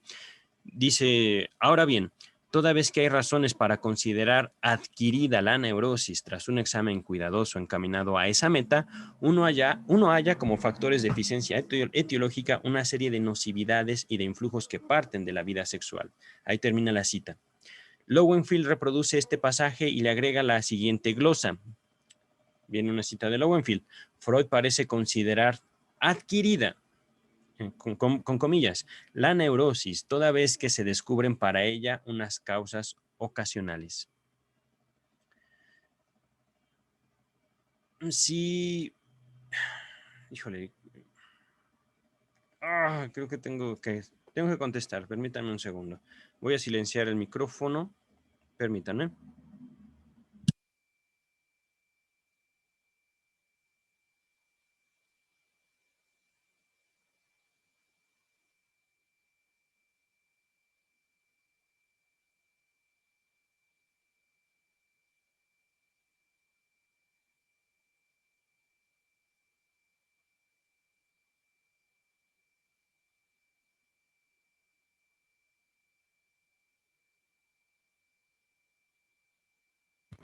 Listo, una cuestión de trabajo que no podía dejar pasar. Entonces, Lowenfeld dice, y no hay razones para creer que hay una etiología sexual. ¿Vale? Freud parece considerar adquirida la neurosis toda vez que se descubren para ella unas causas ocasionales. Es decir, eso es circunstancial, doctor Freud. Freud contesta, si es este el sentido que se desprende naturalmente de mi texto, él es expresión muy desfigurada de mi pensamiento. ¡Oh, qué bárbaro! Es decir, eso yo no lo quise decir. Hago notar que antes, en la valoración de las causas ocasionales, demostré ser mucho más riguroso que Lowenfeld. Si yo debiera elucidar lo denotado por mis propias frases, lo habría intercalado tras la condición. Ahora bien, toda vez que hay razones para considerar adquirida la neurosis, puntos suspensivos, la frase, entre comillas, porque no se consigue demostrar la tarea hereditaria mencionada en la oración anterior. Aquí está un poco complicado. Es Freud leyéndose a sí mismo y dándose un sentido a sí mismo. Continúa el texto. El sentido es. Considero adquirido aquel caso en que no se comprueba una herencia. Claro. Ah, eh, creo que lo hice notorio en aquel texto. De todos modos, si no lo hice notorio en aquel texto, lo vuelvo a hacer notorio aquí. Adquirido quiere decir no en un sentido de ataque hacia el paciente y su integridad humana, digámoslo así. Adquirido quiere decir los movimientos que hizo un organismo para adaptarse a su medio, que por supuesto lo percibe desde su propia construcción, desde su subjetividad, y que son acogidos por la medicina de aquella época y por la psicología de hoy como una enfermedad mental. Esto lo estoy, digamos, traduciendo en base a un lenguaje de hoy. Voy a continuar, porque el texto me tomó más tiempo de lo pensado y tengo una reunión en unos minutos. Me comporto en esto como todo el mundo, quizá con la pequeña diferencia de que otros declararían hereditariamente condicionado el caso cuando no hay herencia, omitiendo así la categoría entera de las neurosis adquiridas. Pero esa diferencia va en mi favor. Confieso, sin embargo, ser yo mismo culpable de aquel malentendido por el giro que usé en la primera frase. Viene entre comillas, no se discierne teología alguna. Tendré que oír sin duda de algún otro crítico que, en la busca de las causas específicas de las neurosis, yo mismo me doy un trabajo superfluo. Se dirá que la etiología efectiva de las neurosis de angustia, como de las neurosis en general, es ya consabida, es la herencia, y que dos causas reales y eficientes no pueden coexistir una junto a la otra. Me preguntarán si no niego el papel etiológico. Changos. Sí, es otro mensaje de voz. Me preguntarán si no niego el papel etiológico de la herencia. Si no lo niego, todas las otras etiologías serían meras causas ocasionales, de igual valor unas que otras, o todas de valor escaso. Yo no comparto esta visión sobre el papel de la herencia y como justamente es el tema que menos consideré en mi breve comunicación sobre la neurosis de angustia, intentaré reparar aquí algo de lo omitido y borrar la impresión de no haber abordado todos los problemas pertinentes cuando redacté mi trabajo. Creo que si uno establece los siguientes conceptos etiológicos, se torna posible exponer las constelaciones etiológicas, probablemente muy complejas, perdón, que rigen la patología de la neurosis. Inciso A, condición. Inciso B, causa específica. Inciso C, causa concurrente. Y, como término no equivalente al anterior, inciso D, ocasionamiento o causa desencadenante. Para contemplar todas las posibilidades, supóngase que se trata de unos factores etiológicos susceptibles de alteración cuantitativa, vale decir, de acrecentamiento o disminución. Si uno acepta la representación de una ecuación etiológica de articulación múltiple que tiene que verificarse si es que ha de producirse el efecto, entonces uno caracterizará como ocasionamiento o causa desencadenante a la que entra última en la ecuación, de suerte que precede inmediatamente a la aparición del efecto. Aquí hay la nota número 15. Véase mi nota introductoria de James Strachey. Gracias, Strachey, pero ya la vimos.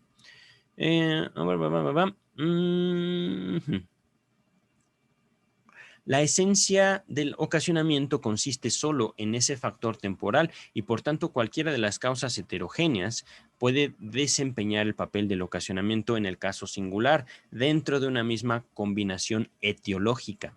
Entre paréntesis, el factor que cumple ese papel puede cambiar de vía. Como condiciones que perdón. Como condiciones se definen los factores que, de estar ellos ausentes, el efecto nunca se produce, pero son incapaces de generarlo por sí solos, no importa cuán grande sea la escala en que estén presentes. Para aquel efecto necesitan todavía de la causa específica. Como causa específica rige aquella que no está ausente en ningún caso de realización del efecto y que poseyendo una cantidad o intensidad proporcionadas basta para alcanzarlo, con solo que estén cumplidas las condiciones. Como causas concurrentes, es lícito concebir aquellos factores que ni es preciso que estén presentes en todos los casos, ni son capaces de producir el efecto por sí solos, no importa cuál sea la escala de su acción, y que junto con las condiciones y la causa específica cooperan para el cumplimiento de la ecuación etiológica. La particularidad de las causas concurrentes o auxiliares parece clara, pero ¿cómo distinguir entre condiciones y causas específicas, puesto que unas y otras son indispensables, al par que ninguna de ellas basta por sí sola para la causación? He aquí el procedimiento que parece permitir una decisión. Entre las causas necesarias, entre comillas, se hallan varias que se repiten también en las ecuaciones etiológicas de muchos otros efectos, y por eso no denotan un nexo particular con el efecto singular. Ahora bien, una de estas causas se contrapone a las demás, por el hecho de no hallársela en ninguna otra fórmula etiológica y hallarse en muy pocas, o hallarse en muy pocas, y entonces posee títulos para llamarse causa específica del efecto en cuestión. Además, condiciones y causas específicas se separan con particular nitidez en los casos en que las condiciones poseen el carácter de unos estados existentes de antiguo y poco mudables, es decir, que poco se modifican, poco se alteran en cuestión del tiempo, mientras que la causa específica corresponde a un factor de reciente injerencia. Permítame un momento. Estamos a 3 páginas de terminar el texto, pero tengo que contestar este mensaje. Permítame, voy a apagar el micrófono.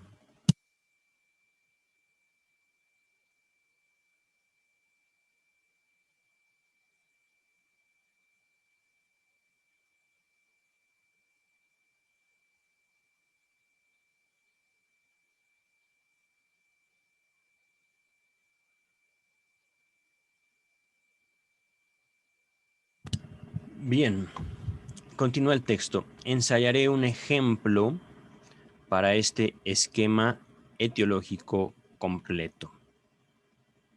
Probando uno, sí, ahí está. Efecto viene en latín, phytis, no, phthisis pulmonum. Condición, predisposición, dada las más de las veces hereditariamente por complexiones de órgano. Causa específica, el bacilo de Koch. Causas auxiliares, todo lo despotenciador, como emociones, infecciones o enfriamientos. El esquema para la etiología de la neurosis de angustia me parece que reza en parecidos términos. Condición, herencia. Causa específica, un factor sexual en el sentido de un desvío de la atención sexual respecto de lo psíquico. Causas auxiliares, todos los efectos nocivos banales, emoción, terror, así como agotamiento psíquico por enfermedad o exceso de trabajo. Si ahora examino en detalle esta fórmula etiológica para la neurosis de angustia, puedo agregar las siguientes puntualizaciones. Que para dicha neurosis se requiera absolutamente una particular complexión personal, sin que sea indispensable comprobarla como patrimonio hereditario. O bien que cualquier ser humano normal pueda ser llevado a la neurosis de angustia en virtud de algún acrecentamiento cuantitativo del factor específico. He ahí algo que yo no sé decidir, si bien me inclino fuertemente por la segunda opinión. La predisposición hereditaria es la condición más importante de la neurosis de angustia, pero no es indispensable, pues está ausente en una serie de casos límites, es decir, que apenas rayan en entrar en la categoría.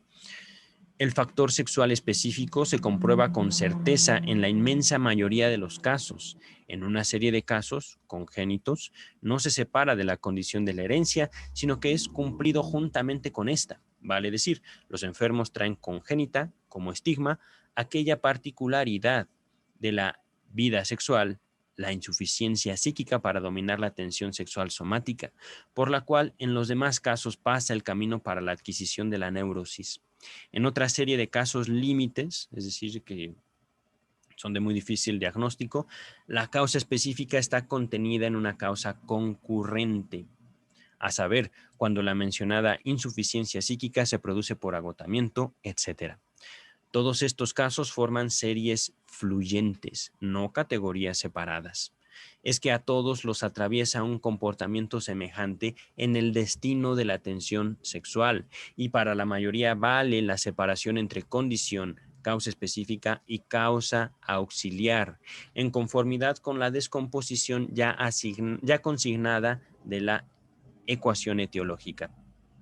Si yo indago en mis experiencias, no descubro para la neurosis de angustia un comportamiento opuesto entre predisposición hereditaria y el factor sexual específico. Por el contrario, ambos factores etiológicos se prestan recíproco apoyo y se complementan entre sí. Las más de las veces el factor sexual solo es eficiente en aquellas personas que traen congénito un lastre hereditario. La herencia sola casi nunca es capaz de producir una neurosis de angustia, sino que espera hasta que se verifique una medida suficiente del influjo nocivo sexual específico. Por tanto, la comprobación de la herencia no dispensa de buscar un factor específico en cuyo descubrimiento, por otra parte, se concentra todo el interés terapéutico. Pues terapéuticamente, ¿a qué se atinaría con la herencia como etiología? Es algo que también aclaro en mi libro, o menciono en mi libro. ¿De qué nos sirve mencionar determinadas condiciones cuando la herencia, la genética, está ya más allá de nuestro control, por decirlo de alguna manera, ¿vale? Continúa el texto. Desde siempre estuvo ella en el enfermo y seguirá estando en él hasta el fin, por supuesto. Es su cuerpo, de modo que digamos, estás mal de tu cuerpo, cámbiatelo. Pues no se puede. Continúa el texto. En sí y por sí no permite comprender la emergencia episódica de una neurosis, ni su cesación por obra del tratamiento. Ella no es nada más que una condición de la neurosis, cierto que indeciblemente importante, pero sobreestimada en detrimento de la terapia y de la inteligencia teórica. Para adquirir convencimiento por el contraste de los hechos, piénsese en los casos de enfermedades nerviosas familiares. Por ejemplo, córrea crónica, enfermedad de Thompson, etcétera, en que la herencia reúne en sí la condición etiológica de todos ellos. Para concluir, me gustaría repetir las pocas tesis mediante las cuales suelo yo expresar en una primera aproximación a la realidad los vínculos recíprocos entre los diferentes factores etiológicos. Número uno, en que en efecto se contraiga una afección neurótica depende de un factor cuantitativo, el lastre total del sistema nervioso en proporción a su capacidad de resistencia. Todo cuanto pueda mantener a ese factor por debajo de cierto valor de umbral o pueda retraerlo hasta allí posee eficiencia terapéutica, pues hace que la ecuación etiológica no se cumpla. En cuanto a lo que se deba entender por, entre comillas, lastre total, por, entre comillas, otra vez, capacidad de resistencia, cierra comillas, del sistema nervioso, sin duda se puede explicar con claridad, estableciendo como base ciertas hipótesis sobre la función nerviosa. Observación 17. Antes de continuar, sin duda hace una alusión al principio de constancia. Véase mi apéndice titulado Surgimiento de las hipótesis fundamentales de Freud. Este apéndice ya está en este canal. Vamos a continuar. Hipótesis o tesis número 2. El alcance a que la neurosis pueda llegar depende en primera instancia de la medida del lastre hereditario. La herencia opera como un multiplicador interpolado en el circuito de la corriente, que aumenta en el múltiplo la desviación de la aguja. Esto es como muy técnico, nos remite a la nota 18. Esta analogía ya se encuentra en el manuscrito A de la correspondencia con Fliess. Búsquenla en este espacio. Está en, por supuesto, la lista de reproducción, correspondencia con Wilhelm Fliess, el cual data posiblemente de fines de 1892. Vuelve a presentarse en el texto La herencia y la etiología de las neurosis, así como en el resumen que hizo Freud del presente trabajo en el sumario de sus primeros escritos científicos. Vamos a terminar. La tercera tesis dice, ahora bien, la forma que cobra la neurosis en el sentido hacia el cual se orienta la aguja la determina con exclusividad el factor etiológico específico que proviene de la vida sexual. Ahora tengo conciencia de las múltiples dificultades del tema, no tramitadas todavía. Espero que en el conjunto mi formulación de la neurosis de angustia habrá de demostrarse más fecunda para la inteligencia de las neurosis que el intento de Lowenfield de dar razón de los mismos hechos mediante la comprobación de un, entre comillas, enlace entre síntomas neurasténicos e histéricos en forma de ataque. Cierra comillas. Viena, comienzos de mayo de 1895. Finaliza el texto. Por supuesto, cualquier duda, comentario, pueden dejarlo en la caja de comentarios. Estoy un poco ocupado, como podrán notar. No puedo yo ahorita prescindir de mi actividad económica y de otros proyectos que también tengo.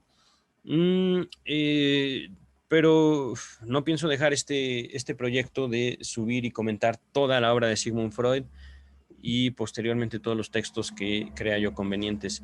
No estoy convencido de seguirme con Lacan, aunque estoy hablando ya de después de algunos meses que todavía tengo pendientes para dedicar a la obra de Sigmund Freud. Por el momento baste este trabajo y vamos a vernos en un futuro no muy lejano. Miren, nada más. Mi cabello se alborota. Vamos a dejarlo hasta aquí. Gracias por su tiempo, su paciencia y su interés. Cuídense, por favor.